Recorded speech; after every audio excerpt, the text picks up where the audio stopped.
घाटी क्रॉस करने को जाऊँ देखु सिंगारी घाटीर दृश्य वर्तमान दृश्य एवं सार मु सिंगारी घाटी वर्तमान आरंभ है देखु आमर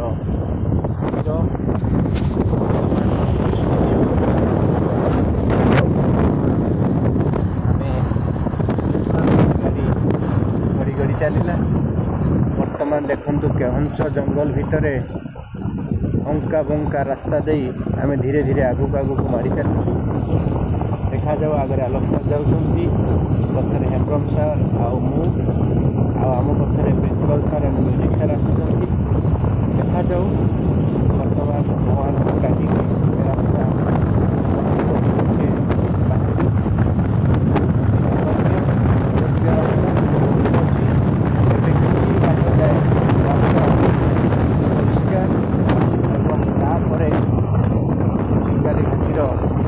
चित्र आपने देखिपारे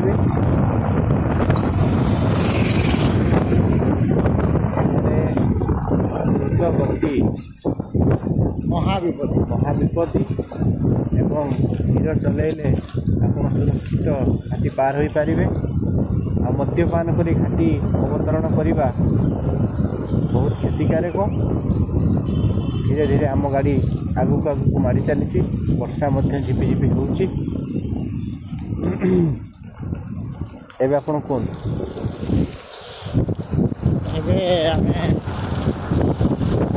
धीरे धीरे रास्ता देखी पार्टी पाखापाखि आम आसलु 1 किलोमीटर पाखापाखि सेटा टे रास्ता भल अच्छी तापर टे रास्ता बहुत खराब एठारे 10 चकिया भारी जान निषेध थिबा बेले किछि कुचक्री गोष्ठी भारी जान नहीं रास्तार स्थिति को पूरा पूरी असंभाल कर देइचंती जो आपण मन देखिपारे रास्तार दुई पार्श्व पूरा निम्न को दबी जाइथिबा बेले ऊपर पार्श्व ऊपर को उठी रही एवं एठारे गाड़ी धीरे धीरे चलेबा निहाती दरकार आदि आप अन्यमनस्क हेले आपन जीवन विपदर सम्मुखीन हमार संभावना रही नुहे तेणुक मैंने सतर्कता अवलंबन कर क्लच आ ब्रेक धरी गाड़ी को धीरे धीरे घाटी रे आगक आगक मारे एवं जेते आगक जाऊे से भगवान का नाम स्मरण कर जाऊे कारण ए घाटी रे संपूर्ण विपद मुक्त भाव में भगवान मनुष्य मान बहुत कम देखा देखते रास्तार कदर्य दृश्य देखु बहुत सांघातिक रास्तार परिस्थिति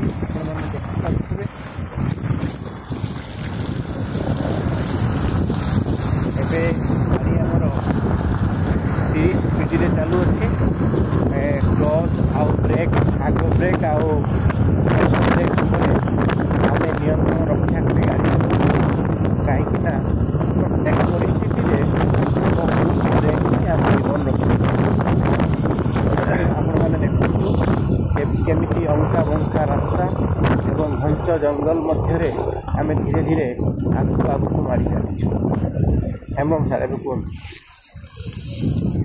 देखु एत विपदपूर्ण जगह देखला बेलू दुख लगुच भी आमको जीवाई पड़ो कारण आमर लक्ष्य स्थान को न पहुँचा पर्यंत आमको जीवाई पड़ो जिते हेले भी जो जगह आम अच्छे केमिति पहुँचा से जगह को सेटा है आमर लक्ष्य देखिपार केते खाल डिपो है पानी जमी रही आगु गाड़ी पछरू गाड़ी चारिआडू गाड़ी आसुची शब्द शुणी पारे लैंड स्लाइडिंग किछि दिन तले 3-4 दिन तले गोटे विराट बड़ पत्थर पहाड़ खसी रास्ता अवरोध करिथिला जेसीबी द्वारा से पत्थर को साइड करागला आउ एठारे लैंड स्लाइडिंग हबार बहुत चांसेस थाए किंतु आमे सबुबले सतर्कता सहित भगवान का नाम नहीं बोले सुरक्षित भाव ए घाटी आम पार हो पार नहले घाटी प्रत्येक केमिति घाटीर अवस्था आउ माने 1 नंबर 2 नंबर गियर छड़ा 3 नंबर गाड़ी चलवा बहुत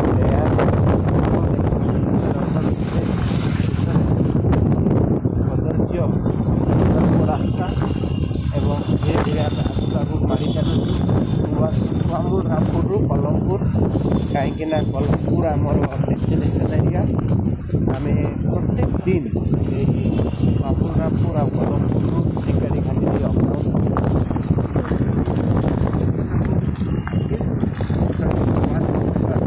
दीर्घ शिकार रास्ता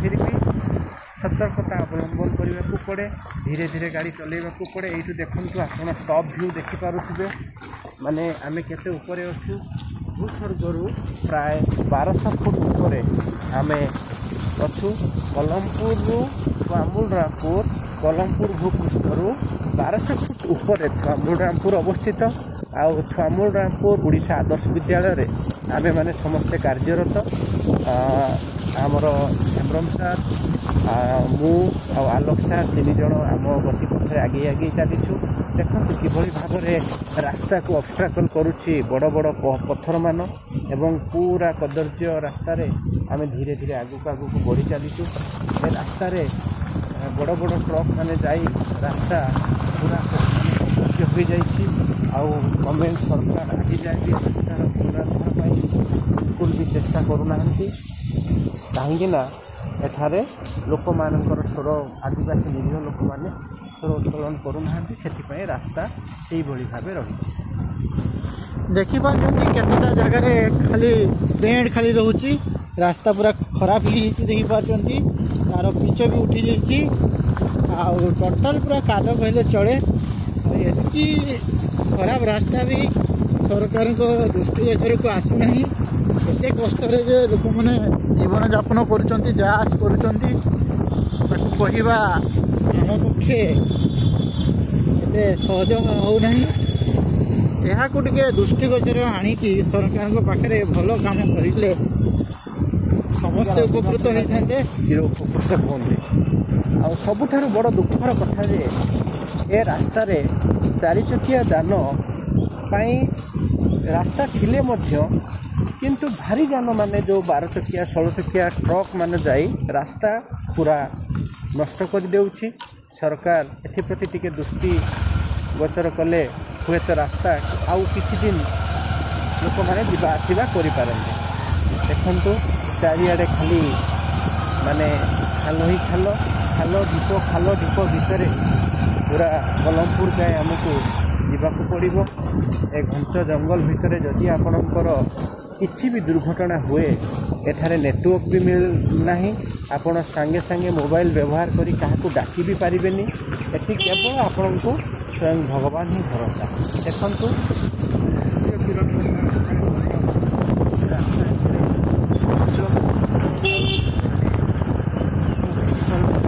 रास्तार अवस्था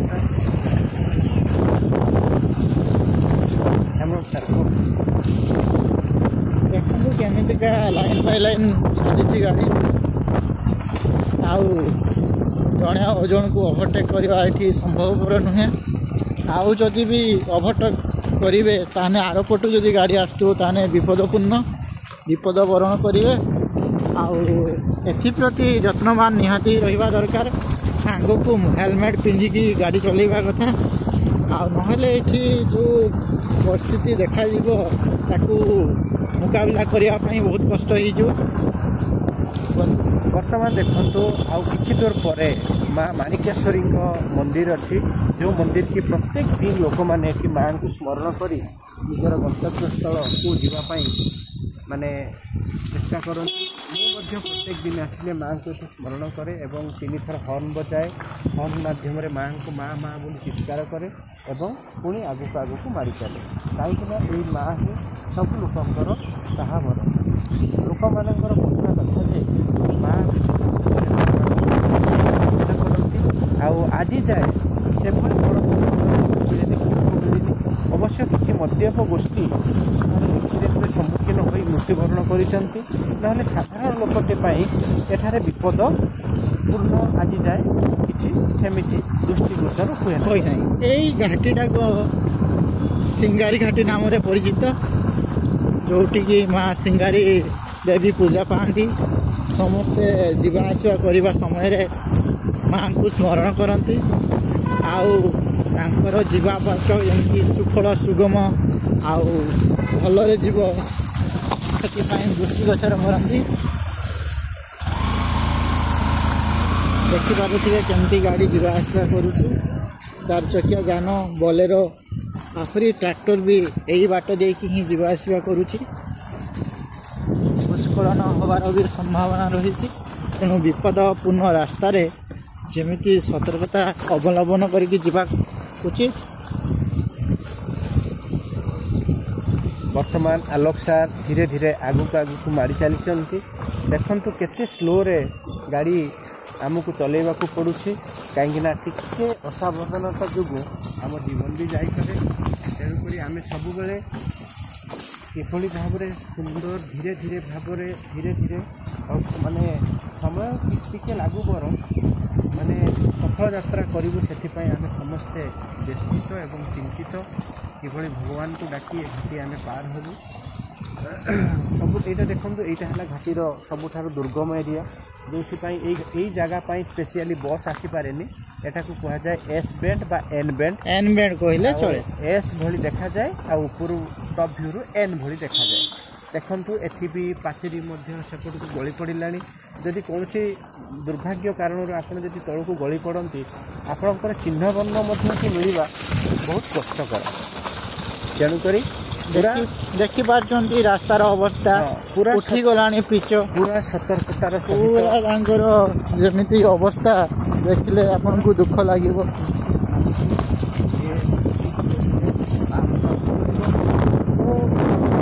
ଏତିକି ପ୍ରାର୍ଥନା କରୁଛି, ଉପରେ ଥିବା ଆଦିବାସୀ ଗରିବ ଲୋକମାନଙ୍କ ସହାୟତା ପାଇଁ ଏଇ ଗୋଟିଏ ରାସ୍ତା, ଯେଉଁ ରାସ୍ତା କଲମପୁରକୁ ଥୁଆମୂଳ ସଂଯୋଗ କରୁଛି, ଆଉ ସେପଟ ରାସ୍ତା ଯେଉଁ ଅଛି ଯେଉଁଟାକି ଟୁୱାର୍ଡସ୍ ଆପଣଙ୍କର ଭବାନୀପାଟଣା ଲାଗିଛି, ସେ ରାସ୍ତାରେ ଘଞ୍ଚ ଜଙ୍ଗଲ ପଡ଼ୁଥିବା ଯୋଗୁଁ ସେ ରାସ୍ତାରେ ଲୋକମାନେ ଯିବା ପାଇଁ ପ୍ରିଫର କରନ୍ତି ନାହିଁ, କାହିଁକିନା ସେଠାରେ ମଧ୍ୟ ଟାୱାର ସଂଯୋଗ ନଥାଏ ଆଉ ବହୁତ ଲଙ୍ଗ ଜର୍ଣ୍ଣିଂ, ବହୁତ ଲମ୍ବା ରାସ୍ତା ଯିବାକୁ ପଡ଼େ। କିନ୍ତୁ ଏଥିରେ ସର୍ଟକଟ୍ ୱେରେ ଆପଣ ଘାଟି 17 କିଲୋମିଟର ଆପଣ ଘାଟି କ୍ରସ୍ କଲା ପରେ ଆପଣ କଲମପୁରରେ ପହଞ୍ଚିବେ, ଆଉ କଲମପୁରରେ ଦୀର୍ଘ ପ୍ରଶସ୍ତ ରାସ୍ତା ଆପଣଙ୍କୁ ଆନନ୍ଦିତ କରିବ ଏବଂ ଆପଣ ସୁରୁଖୁରୁ ଭାବରେ ଜୁନାଗଡ଼ ଦେଇ ଭବାନୀପାଟଣାରେ ପହଞ୍ଚି ପାରିବେ, ଯେଉଁଟାକି ଆମର ହେଡ଼କ୍ୱାର୍ଟର। ହଁ, କଳାହାଣ୍ଡିର ହେଡ଼କ୍ୱାର୍ଟର କହିଲେ ଚଳେ। ସେଥିପାଇଁ ଲୋକମାନେ ଏଇ ରାସ୍ତାକୁ ଯିବା ପାଇଁ ପ୍ରିଫର କରନ୍ତି। କିନ୍ତୁ ଦୁର୍ଭାଗ୍ୟବଶତଃ ଏ ରାସ୍ତାର ଅବସ୍ଥା ଅତି ଶୋଚନୀୟ କହିଲେ ଅତ୍ୟୁକ୍ତି ହେବ ନାହିଁ। ଆପଣମାନେ ଦେଖିପାରୁଥିବେ ଏବେ ରିସେଣ୍ଟ ସରକାରଙ୍କର ମାନେ ଲୋକମାନଙ୍କ ଅନୁରୋଧ କ୍ରମେ ସରକାର କିଛି ରାସ୍ତା ରିପେୟାରିଂ କରିଥିଲେ।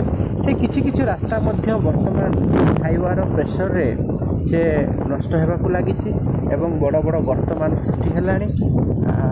ଆଉ ସରକାରଙ୍କ ପାଖରେ ଏତିକି ଅନୁରୋଧ, ସବୁ ଲୋକମାନଙ୍କ ସୁବିଧା ପାଇଁ ଯଦି ଘାଟି ରାସ୍ତା ଉନ୍ନତିକରଣ ଟିକେ ହେଇପାରନ୍ତା, ତାହେଲେ ଲୋକମାନଙ୍କ ଜୀବନ ବଞ୍ଚିବା ସହିତ ଲୋକମାନଙ୍କ ଯାତାୟାତ ପାଇଁ ସୁଗମ ରାସ୍ତାଟିଏ ତିଆରି ହୋଇପାରନ୍ତା। ଆପଣମାନେ ଦେଖିପାରୁଥିବେ ରାସ୍ତାର ଅବସ୍ଥା ଅତି ଶୋଚନୀୟ ଓ କଦାକାର କହିଲେ ବି ଅତ୍ୟୁକ୍ତି ହେବନି। ପ୍ରାୟ ଆମେ ଯେତିକି ରାସ୍ତା ଆସିଲୁଣି ସେତିକି ରାସ୍ତା ମଧ୍ୟରୁ ପାଖାପାଖି 70% ରାସ୍ତା ଖରାପ ଅଛି, ଯେଉଁଟାକି ବର୍ତ୍ତମାନ ରିପେୟାରିଂର ନିହାତି ଆବଶ୍ୟକ ରହିଛି। ଆଉ ଯଦି ନ କରାଯାଏ ତାହେଲେ ଆହୁରି ଜଟିଳ ପରିସ୍ଥିତି ଉପୁଜିବାର ସମ୍ଭାବନା ରହିଅଛି। ଦେଖିପାରୁଛନ୍ତି, ଦେଖନ୍ତୁ ମାନେ ଏ ଯେଉଁ ସୁନ୍ଦର ପ୍ରାକୃତିକ ପରିବେଶ ବିମୋହିତ କରିପାରେ। ଶିମଲା ଭଳି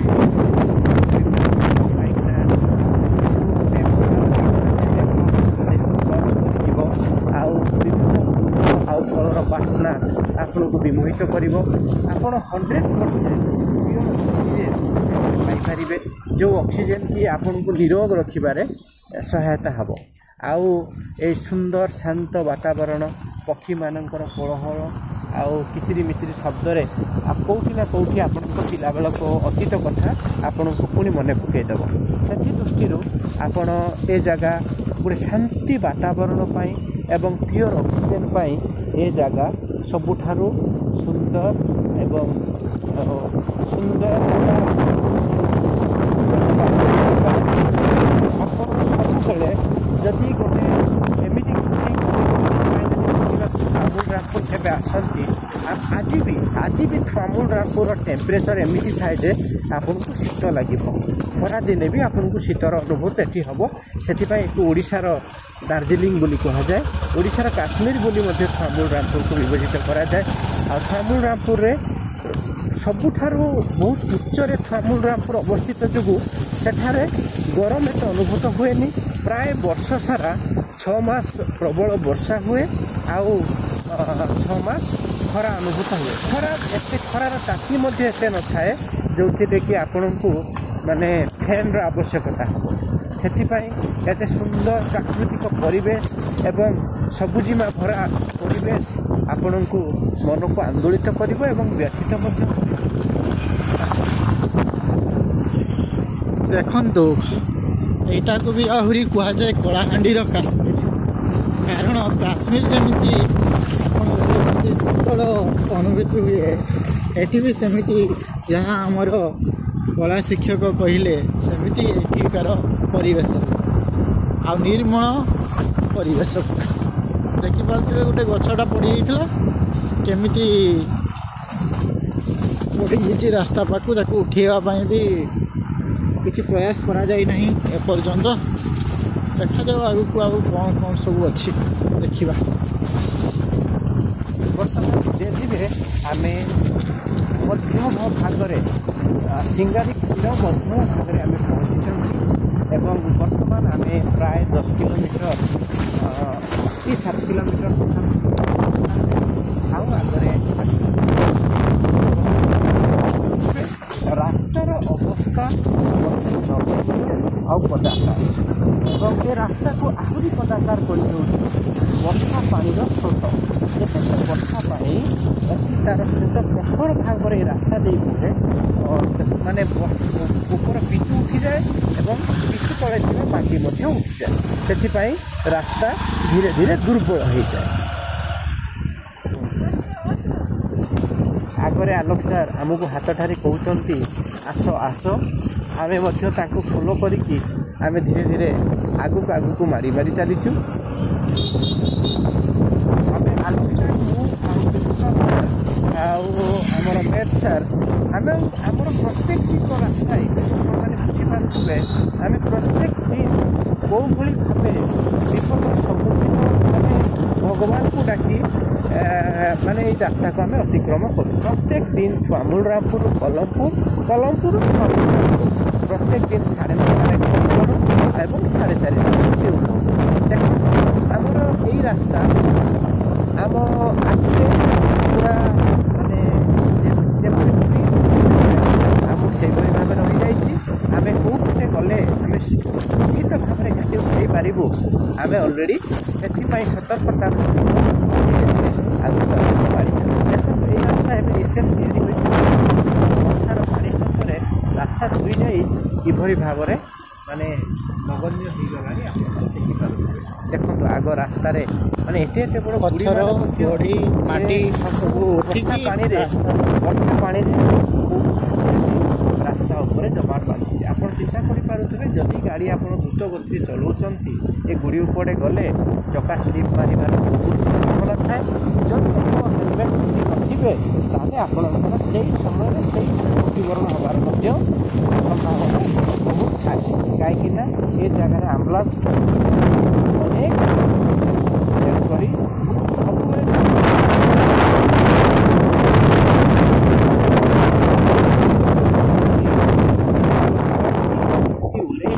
ନିଜ ପାଇଁ ବିପଦ ସହିତ ଅନ୍ୟ ଲୋକମାନଙ୍କ ପାଇଁ ମଧ୍ୟ ତେଣୁକରି ଧୀରେ ବୁଲିବା ବେଳେ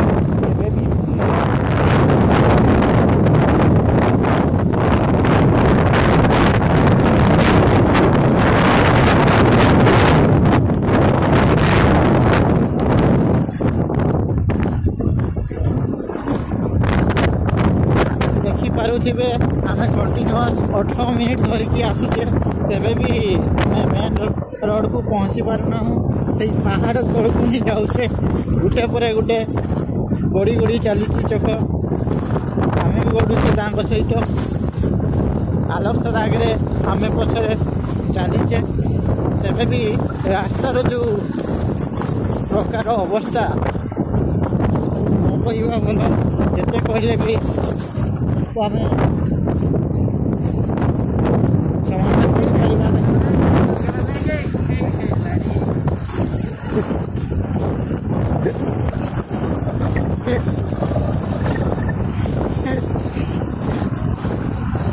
समाधान आलोक सार गान मध्यम मनटा को रंजित कर देखिपे दूर पहाड़ केमती देखा जाऊँ। बर्तमान सबठार चिंतार विषय उठे जे सरकार रास्ता प्रति ध्यान कौन पर देना मुझे बुझीपारूनी आम ओडिशा आदर्श विद्यालय दीर्घ 2 वर्ष हम कार्यरत 2 वर्ष तले रास्तार अवस्था टे भल थिला रास्ता एते कदाकार कदर्य हवा परे भी सरकार कौन पाई किसी दोषी देखिपार केतकी पानी जमी पोखरी भाया देखा जाऊँगी रास्ता उपरे आम बुझा बाहर कि सरकार अनुन्नत ब्लॉक को टिके दृष्टि निक्षेप कले रास्ता रेकर्डिंग चल दृष्टि निक्षेप कले हुए तो रास्तार स्थिति सुदृढ़ हो पारंता आउ आम आलोक सार धीरे धीरे गड़ी गड़ी आसुंट आम हेम्रम सार आउ मु आम आम गंतव्य स्थल आगू को माड़ी चली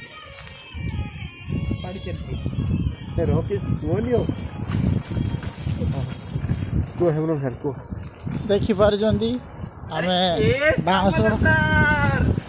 बाउंस को एठिकार खाद्य भाव में व्यवहार करती जो बाउंस भजा हुए यू देखिपे बाउंस गजा नहीं कटी करती कटीटा को रोषे कर नित्य व्यवहार्य तरकारी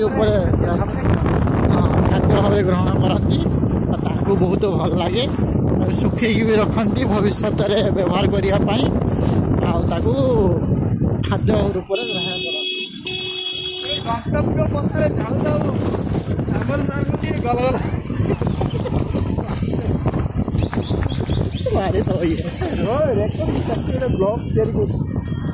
देखिपे मुख्य रास्ता को आटे पहुँची जा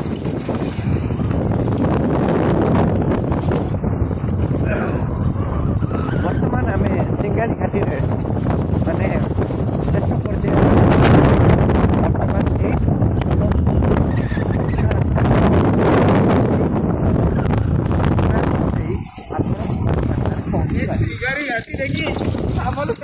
पर्याय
सेतिकी रहुची आदिकार ब्लॉग पाई आपनको स्वागत ढेर सारा भल पाइबा दिंतु जय जगन्नाथ आशीर्वाद कर धन्यवाद।